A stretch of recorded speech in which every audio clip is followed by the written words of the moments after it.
गंजाम जिला शेरगढ़ ब्लॉक अलारीगढ़ ग्राम रे मां दंडकाळी नूतन मंदिर प्रतिष्ठा अलारीगढ़ मां दंडकाळी नूतन मंदिर प्रतिष्ठार भक्त अंक गहरी देखा मिलता। कार्यक्रम अलारीगढ़ ग्रामवासी तत्वावधान अनुष्ठित होईछि। एही अवसर रे आज कलश यात्रा और अंकुरारोपण कार्यक्रम अनुष्ठित होईछि। देखिबाकू मिलिथिला मीना बजार रामदोली और अष्टल देखिबाकू मिलिथिला 7 दिन धरी मंदिर प्रतिष्ठा कार्यक्रम अनुष्ठित होइथिबा बेले नामयज्ञ, बनयाग, रत्नमुद, ब्राह्मण बरणशाला संस्कार कार्यक्रम प्रथम दिन रे होइथिला।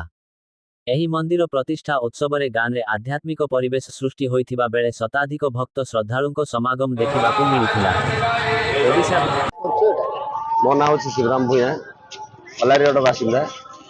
ये काली मंदिर उपलक्षे काली मंदिर प्रतिष्ठा होची 30 टू 6 तारिख पर्यंत।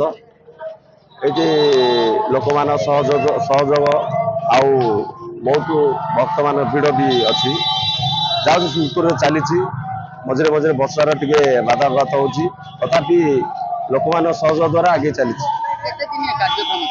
एटा 30 तारिख आरंभ होला से शेष पर्यायर हम 6 तारिख। हाँ ये अच्छी नाम यज्ञ अच्छी अन्न यज्ञ अच्छी डोली व्यवस्था मीना बजार आम अन्न प्रसाद व्यवस्था अच्छी जहाँ भक्त मैंने आसुँच सकाल मैंने खुशी सहित डोली देखी पार्टी प्लस मीना बजार प्लस मंदिर जो भाई काली मंदिर देखी बहुत भल लगुच। अच्छा सब भक्त माने पाखापाखि अंचल ये देखा गले 30 किलोमीटर 50 किलोमीटर दूर दूरांतर लोक मैंने आसर व्यवस्था गोटे अलग प्रकार तो से जो लोक देखिए खुशी प्रकट कर। अच्छा गले गंजाम जिले में जो अलारीगढ़ मंदिर जगन्नाथ मंदिर अच्छी काली मंदिर गोटे है नथिला केबटू ये काली मंदिर है नथिला ये गोटे जगन्नाथ मंदिर गोटे विराट यात्रा भी होची आपने कौन कहबे? जगन्नाथ मंदिर तो आमर ग्रामर जी बुझुचंदी पिंटू भाई तांकर अवदान प्लस ग्रामवासी सहयोग सेटा गोटे पुनरुद्धार होता आउटा आपण मैंने तो भल रूप जानते जगन्नाथ मंदिर किभली पुनरुद्धार होता। बर्तमान काली मंदिर को नहीं जो प्रोजेक्ट ये करते सेटा मु कहले कौन हम आम तो निजे ग्रामवासी अन्य माने देखुवे कोई पुनरुद्धार कराई मंदिर कोई गोटे भल ये कराई सेटा अन्य माने कहले ठीक रही। अच्छा ग्रामवासी हिसाब से आपनकर जो यात्रा जो 30 तारिख ठारू 6 तारिख पर्यंत चली आपको नहीं कि आपन केते खुशी केते आनंद अछंती कोन कहिबे?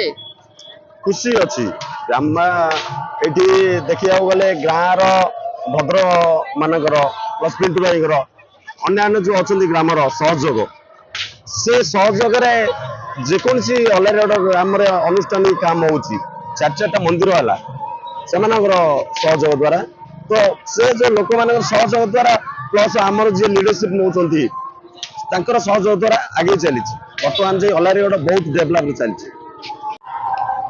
मो ना बापूजी नाहक पिता बांकर नाहक ग्राम अलारीगढ़।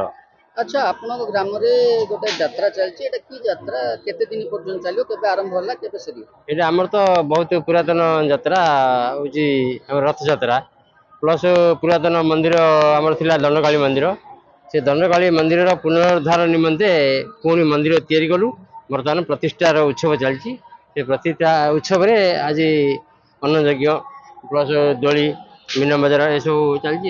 केते दिन पर्यंत केबे आरंभ होला केबे सरी?